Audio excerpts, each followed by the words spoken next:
We had a great day yesterday here in the Himalaya in the Khumbu Valley. We departed from Kumjung early in the morning because it was a big day. Angtemba asked us to be up and out of bed at 5:30, which was met with some grumbles by the team, but it was a good thing because we had a long way to go. Our start of the day began with a descent. Nobody likes to give back elevation that they gained, but as part of the Himalaya, in order to go upward, sometimes you have to go a little bit downward. We descended to a beautifully, wonderfully named city called, or village called Funky Tenga. There we crossed the bridge, the Dudkosi, and then began the slow but steady and steep hike upward to the shoulder on which the famed Tengboche Monastery rests.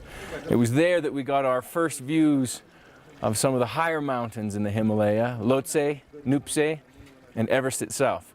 It was pretty fun, I think, for the whole team to stand there for a moment and gaze upward, way up to see the world's highest point. And after that, Angtemba procured for us permission to enter the Tengboche Monastery. Not just the monastery itself, but the inner chamber, where today and yesterday was transpiring the Yarne Doa, which is a fairly important festival for the Buddhist community here. It's not unlike an American Thanksgiving, a chance at the end of monsoon to give thanks. And we, on a very auspicious note, were able to slide in there and make a small donation to the monastery and sit and observe. None of us being Buddhists, I don't think it mattered. Out of just respect and awe, it was a wonderful moment for us to enjoy the Buddhist culture and this famous Tengboche Monastery. From there we began a downhill walk all the way to our village in Pumori in a wonderful lodge seated beneath one of the more famous mountains in the Himalaya, Amo de Blam. And we were hosted again by Angtemba, for he and his wife Yangji owned this lodge.